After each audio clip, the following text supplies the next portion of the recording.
Recent examination pattern में आपने जरूर नोटिस करा होगा कि मेंसुरेशन का एक क्वेश्चन तो आता ही आता है और इसके क्वेश्चंस बहुत इजी होने के बाद भी बच्चे इसे स्किप कर देते हैं। तो hello everyone, welcome back to Guidely. आज की वीडियो में हम लोग करने वाले हैं टॉप 5 मोस्ट एक्सपेक्टेड क्वेश्चंस।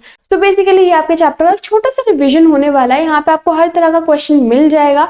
अब हमें ये देखना है कि हर तरह के क्वेश्चन को आप इजीली कैसे सॉल्व कर सकते हो। डजंट मैटर आपको चैप्टर नहीं आता है, यहाँ पे आपको अच्छे से समझ आ जाएगा। आपको ऑलरेडी आता है तो आपको क्वेश्चंस प्रैक्टिस करने के लिए मिल जाएंगे, कुछ अच्छा सीखने के लिए मिल जाएगा। तो without wasting any time let's get started. इन सब के फॉर्मूला जो कि आपको लर्न करना है वो आपको स्क्रीन पे दिख रहे होंगे, ठीक है। आप स्क्रीनशॉट भी ले सकते हो या फिर हो सकता है आपको ऑलरेडी लर्न हो, ठीक है। मेन चीज क्या है, देखो इनमें सिर्फ एरिया और पेरीमीटर ही होता है। यहाँ पे पेरीमीटर को हम सर्कमफेरेंस बोलते हैं। मेन चीज आती है इधर। इधर आपको तीन चीज देखनी होती है। CSA जिसे कि आप लेटरल सरफेस एरिया भी बोलते हो, कर्व सरफेस एरिया भी बोलते हो, ठीक है। सेकंड आती है TSA, थर्ड आता है वॉल्यूम। आपको पता होना चाहिए किस सिचुएशन में आप किस तरह का फॉर्मूला लगा रहे हो, बहुत इंपॉर्टेंट है। जरा ध्यान से सुनो, बहुत जल्दी बहुत अच्छे से समझ आएगा, ठीक है। एक एग्जांपल की हेल्प से समझते हैं। सपोज मैंने बोला ये रूम है, ठीक है। रूम के अगर आपको चारों वॉल्स को पेंट करना है तो आप CSA लगाओगे। अगर मैंने बोला कि आपको चारों वॉल्स को पेंट करना है, साथ में छत को भी पेंट करना है और फ्लोर को भी पेंट करना है, तो आप लगाओगे TSA। कर्व सरफेस एरिया में सिर्फ साइड्स आती है, टॉप और बॉटम नहीं आता है, ठीक है। वहीं पर TSA में टॉप और बॉटम इंक्लूड होता है। अब क्वेश्चन में आपको ये नहीं देंगे, क्वेश्चन आपको बोलेंगे कि अच्छा एक रूम है, उसकी रूफ पे पेंट करना है, चारों वॉल्स पे पेंट करना है, ऑब्वियसली फ्लोर पे पेंट नहीं करना है, तो बता दो कितनी कॉस्ट लगेगी। तो आप पहले यहाँ पे क्या निकालोगे, या तो पहले CSA निकाल लो चारों दीवारों का, उसमें छत वाली चीज ऐड कर दो। छत कौन सी शेप में, रेक्टेंगल शेप में है, स्क्वायर शेप में है, जो भी है, एरिया निकालोगे और उसमें प्लस कर दोगे। या टोटल सरफेस एरिया निकाल लो भाई, चार साइड से और ऊपर नीचे दोनों, फिर फ्लोर वाला एरिया उसमें से हटा दो, ठीक है। चीज समझ आई। TSA CSA की चीज क्लियर है। अब आती है बात वॉल्यूम की। वॉल्यूम कैसे पहचानते हैं, सुनो ध्यान से। सपोज मैंने बोला ये पूरा रूम है और इस पूरे रूम में उन्होंने पूछ लिया एयर कितनी है, ठीक है, वो वॉल्यूम का पार्ट आएगा। मैंने बोला ये पूरा रूम है और पूरे रूम में इन्होंने पानी भर दिया, तो कितना पानी आ पाएगा, वो वॉल्यूम है। वो टैंक से रिलेटेड पूछ लेंगे कितनी वॉल्यूम होगी, ठीक है। कभी कभी पूछ लेते हैं कन्वर्टिंग शेप्स के, एक बहुत सारे छोटे छोटे क्यूब्स हैं। मैंने बोला एक बहुत ही बड़ा सा क्यूब है और उस क्यूब को पिघला के आपने 5 सर्कल बनाए, 5 स्पेयर बना दिए, तो वो स्पेयर कितनी कितनी रेडियस के होंगे। इस तरह से क्वेश्चन पूछा जा सकता है, ठीक है। मैंने आपको बता दी किस तरह क्वेश्चन आ सकते हैं। अब यहां से आपको बहुत सारी सिंपल चीजें लर्न करनी है, ठीक है। क्यूब क्या होता है, स्क्वायर आपने देखा है, क्यूब रूबिक्स क्यूब होता है, वो क्यूब है। आपने जूते का डब्बा देखा है, वो क्यूबॉइड है। कौन आपकी बर्थडे कैप होती है, सिलेंडर, गैस सिलेंडर आपने देखा है ना, वही सिलेंडर है, ठीक है। अब यहां से जैसे कि सिलेंडर का वॉल्यूम क्या होता है, πr² होता है, ठीक है। तो कोन का जो वॉल्यूम होता है वो 1/3 πr² होता है, ठीक है। तो कुछ बहुत ही सिंपल सी चीजें हैं, ये आप लर्न कर सकते हो। फॉर्मूलाज आपको अच्छे से करने हैं, ठीक है। अब बढ़ते हैं क्वेश्चन किस तरह से आप सॉल्व करोगे, स्टार्ट करते हैं। पहला क्वेश्चन ट्राई करेंगे, कोशिश करनी है कि 20 से 25 सेकंड के अंदर आप इसे निपटा दो, ठीक है। अगर आपको नहीं आता तो पहले आप मेरा देखोगे मैं किस तरह से सॉल्व करूँ और उसके बाद आप खुद से ट्राई करो, ठीक है। थोड़ी सी मेहनत लेकिन अच्छा रिजल्ट आएगा। देखिए क्वेश्चन कहता है ratio of radius of cone to cylinder. Cone का सिलेंडर के रेडियस के साथ जो रेशियो है वो 3:2 है। कोन का छोटा है, सिलेंडर का बड़ा है। अब इन्होंने बोला वॉल्यूम गिवन है सिलेंडर की 4312, वॉल्यूम होती है πr²h, उसकी वैल्यू 4312 इन्होंने दे दी। आगे बोलते हैं radius of cone is equal to the radius of circle. Cone का रेडियस सर्कल के रेडियस के इक्वल है, जिसका सर्कमफेरेंस 132 है। सर्कमफेरेंस होता है सर्कल का और सर्कल का सर्कमफेरेंस होता है 2πr। ये कह रहे हैं 2πr 132 के इक्वल है, तो 2 से कट के 66 आ गया। हम चाहते हैं कि यहाँ से बस एक बार रेडियस की वैल्यू आ जाए, हम क्वेश्चन आगे बढ़ा पाएंगे। तो 66 को हम मल्टीप्लाई करेंगे, देखो पाई होता है 22/7, लेकिन दूसरी साइड जाके 7/22 हो जाएगा। वो 3 कटा, रेडियस की वैल्यू मेरे पास 21 आ गई। अब ये जो मेरे पास 21 वैल्यू आई है, ये रेडियस की वैल्यू है। किसकी रेडियस, कोन का रेडियस। लेकिन मैम इन्होंने तो बोला था कि 21 है ना, I mean, इन्होंने बोला था कि 3 है, लेकिन हमारा आंसर 21 आया है। क्यों, क्योंकि हमने इसे 7 से मल्टीप्लाई करा, तो नीचे वाले में भी 7 से मल्टीप्लाई करेंगे और यहाँ पे 14 आ जाएगा। ये क्या आया है, ये आया है सिलेंडर का रेडियस। अब ये क्यों निकाला है हमने, ताकि हम यहाँ से हाइट फाइंड कर पाए, क्योंकि वही तो हमसे पूछना चाह रहे हैं कि हाइट क्या है, ठीक है। चीज समझ आई है। अब एक बार इसमें वैल्यू पुट करके दिखा देते हैं। तो 22/7 पाई की वैल्यू है, रेडियस की वैल्यू है 14 × 14, हाइट की वैल्यू मुझे पता नहीं है और यहाँ से 4312 एज इट इज रहेगा। ठीक है, अब 7 दूनी 14, 2 से इसे काटेंगे 2156। ठीक है, अब फिर से इसे कट करेंगे, 11 जा 2811078। ठीक है, फिर से अब देखो ये 11 से कट जाएगा, 11 9 से होता है 99 और 8 98 आ गया।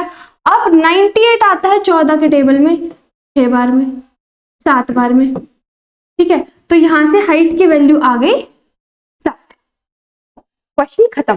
ठीक है, आपको समझ आया हमने किस तरह से क्वेश्चन फॉर्म करा है? मैंने यहाँ पे पूरा सॉल्व कर रखा है। हो सकता है आपको लग रहा हो कि मैम ये तो बहुत लेंदी है, बहुत टाइम लग जाएगा, लेकिन नहीं लगेगा। जब आप इसे थोड़ी सी प्रैक्टिस करोगे ना, थोड़ा सा टाइम दोगे, देखो मेन चीज क्या है कि अरिथमेटिक का सेक्शन स्ट्रॉन्ग होता जा रहा है और स्ट्रॉन्ग होता जाएगा। रीजन बीइंग कंपटीशन बढ़ रहा है। कंपटीशन बढ़ रहा है तो वो क्वेश्चंस को टफ करेंगे।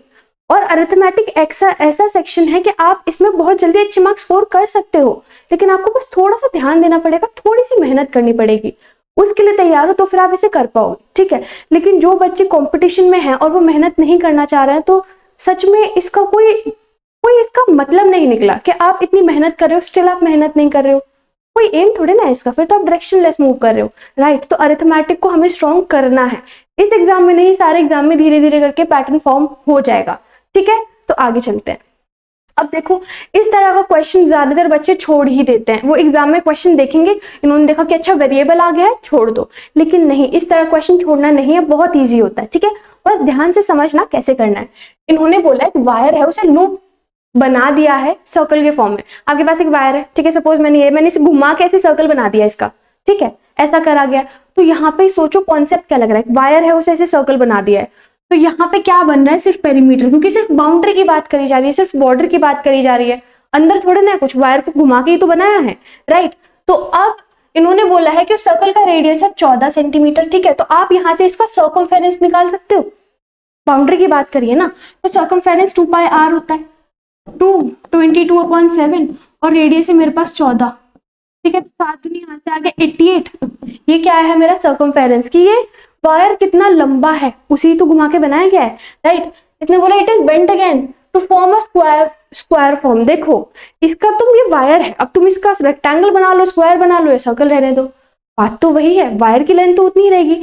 मतलब इस 88 जो भी है सेंटीमीटर, क्या है सेंटीमीटर है ये, अच्छा सेंटीमीटर है। ठीक है, तो 88 सेंटीमीटर का आप यहाँ पे अगर स्क्वायर बनाओगे तो उसकी लेंथ भी तो यही होगी। और स्क्वायर का जो पेरीमीटर होता है वो क्या होता है, 4 × साइड। राइट, तो यहाँ से एक साइड 22 आ गई, क्योंकि आपने डिवाइड, यहाँ पे मल्टीप्लाई में था तो दूसरा जाके डिवाइड हो गया। आपने स्क्वायर की साइड निकाल ली। फिर कह रहा है एरिया ऑफ स्क्वायर इज इतना, find the value of x. ठीक है, ध्यान से सुनो। इन्होंने बोला आपको पता है एक साइड कितनी है, एक साइड है 22 और स्क्वायर का एरिया होता है साइड इंटू साइड, मतलब 22 का स्क्वायर वो आ जाएगा 484। राइट, ये क्या है, एरिया स्क्वायर का। राइट, स्क्वायर का एरिया 484 है और ये कह रहे हैं स्क्वायर का एरिया यहाँ पे x + 84 है। आपने देखते के साथ बता देना है कि मैम x की वैल्यू तो यहाँ पे 400 है। मुश्किल था कुछ? बिल्कुल भी नहीं ना, बहुत ईजी था। अब देखो यहाँ पे मैंने इतना टाइम लगाया है, आप इसे लिटरली 15 सेकंड में उड़ा दोगे। और कितने बच्चे होंगे जो इस क्वेश्चन को छोड़ देंगे। Hope you getting my point. अगले पे मूव ऑन करते हैं। यहाँ से आंसर हमारा डी आ गया। इस तरह क्वेश्चन भी बहुत रिपीट होता है, तो ध्यान से करेंगे, सेकंड्स में आंसर लाना है। ठीक है, क्या बोलते हैं, लेंथ और ब्रेथ का रेशियो दे दिया 8:5। ओके जी, ये लेंथ है, ये ब्रेथ है। आगे बोला if the breadth is 24 metre less than the length, breadth length से 24 मीटर कम है। जरा रेशियो में देखो कितना कम है। रेशियो में मैम 3 का डिफरेंस है, मतलब 3 का वैल्यू 24 है। इन्होंने बोला कि लेंथ ब्रेथ से 24 कम है और रेशियो में हमने देखा तो सिर्फ 3 कम है, मतलब 3 की वैल्यू 24 है तो 1 की वैल्यू तो 8 हो गई ना। अगर 1 की वैल्यू 8 है तो 5 की वैल्यू 40 हो गई और 8 8 64। Right, we have gotten the answer. अब यहाँ से लेंथ और ब्रेथ आपने निकाल दी। कह रहे हैं प्यारे से कि अच्छा पेरीमीटर निकाल के दिखा दीजिए।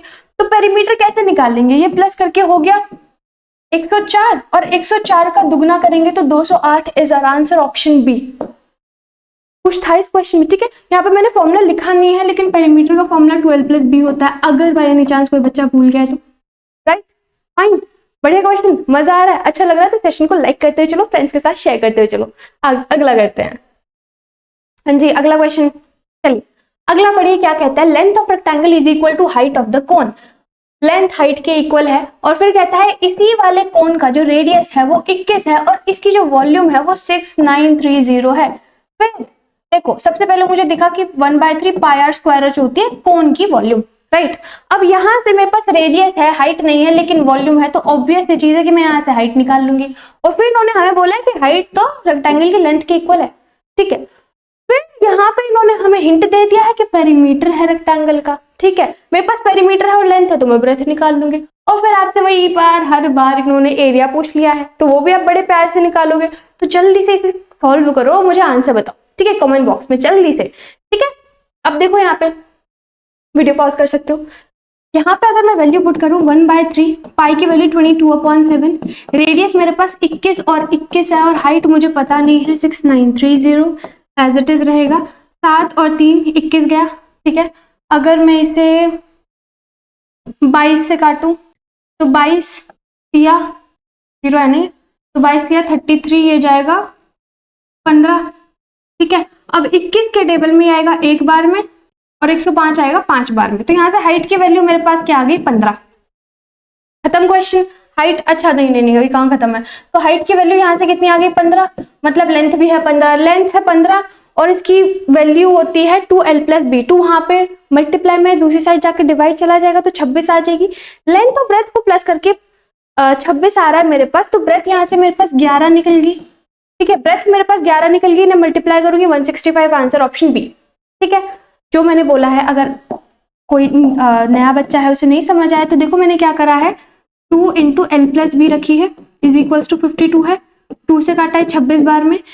हाइट की वैल्यू जो थी वही लेंथ की वैल्यू थी, वो 15 है, 15 + b इज इक्वल्स टू 26 हो जाएगा। यहाँ प्लस है, दूसरा जाके माइनस होके b की वैल्यू 11 आ जाएगी, ठीक है। अब फिर इन्होंने बोला कि मुझे एरिया निकाल दो, तो l × b करा, 15 × 11 मेरे पास 165 आ गया। बढ़िया, इजी था ना। और इस तरह के क्वेश्चन बहुत रिपीट होते हैं, बहुत रिपीट होता है। मैं एक्चुअल में 5 मोस्ट रिपीटेड पैटर्न है, ठीक है। तो अगर आप ये कर पा रहे हो मतलब बहुत अच्छी बात है, ठीक है। आगे चलते हैं फिर से एक बहुत ही बढ़िया क्वेश्चन, जल्दी से इसे ट्राई करो, मुझे आंसर बताओ कमेंट बॉक्स में। आप लोग कमेंट नहीं करते हो, मेरे पास आंसर्स नहीं आते हैं, इसका मतलब क्या प्रैक्टिस कर रहे हो कि नहीं कर रहे हो, लेट मी नो ना। चलो देखो क्वेश्चन कहता है area of square is 1156। Square का एरिया होता है साइड इनटू साइड, वो है 1156, ये होता है 34 का स्क्वायर, तो साइड आ गई मेरे पास 34, सबसे पहली चीज। अगला इन्होंने बोला respective ratio between the length and breadth of rectangular whose length is twice the side of square. कह रहे हैं आपको रेशियो बताना है लेंथ और ब्रेथ का जिसकी लेंथ दुगनी है स्क्वायर की साइड के। स्क्वायर की साइड तो इतनी है तो इसका दुगना 68 हो गया, ये आपके पास लेंथ आ गई। आगे कहता है breadth is 12 centimetre less than the side of square, इसमें से 12 माइनस कर लो, अगली निकल जाएगी 22, ठीक है। ये लेंथ है, ये ब्रेथ आ गई।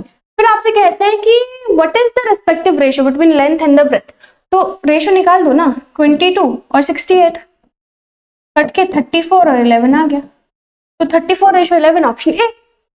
खत्म। लगा था कि इतनी जल्दी क्वेश्चन हो जाएगा सॉल्व, ठीक है। तो आपको इस चैप्टर में बहुत सारे क्वेश्चंस प्रैक्टिस करने हैं और अपने डाउट्स मुझे कमेंट सेक्शन में बताने हैं। जिस हिसाब से आपके डाउट आएंगे उसी हिसाब से मैं नेक्स्ट वीडियो बनाऊंगी। और अगर आपके पास कोई भी दिक्कत आ रही है किसी भी चीज को सॉल्व करने में, you can let me know in the comment box, next videos पे आ सकती है, ठीक है। मैं कोशिश करूंगी जल्दी से जल्दी वीडियोस आए। आप जितने भी कमेंट्स करते हो मैं उस पर वीडियोस बनाती हूँ। बोटन स्ट्रीम का आपने कमेंट करा था, उस पर वीडियो ऑलरेडी आ चुकी है। आपके एग्जाम के लिए ऑल द वेरी बेस्ट। बहुत अच्छे से करना, अपने ऊपर विश्वास रखो, आपने मेहनत करी है तो आपको रिजल्ट भी मिलेगा, ठीक है। आज की वीडियो के लिए इतना ही। अगर आपको वीडियो पसंद आई है तो आपको वीडियो को लाइक करना है, चैनल को सब्सक्राइब करना है। ऐसी बहुत सारी बढ़िया बढ़िया वीडियोस में अब मिलेंगे हम न्यू वीडियोस में। तब तक के लिए thanks for watching, all the very best for exams and let's meet in the next video. Bye bye.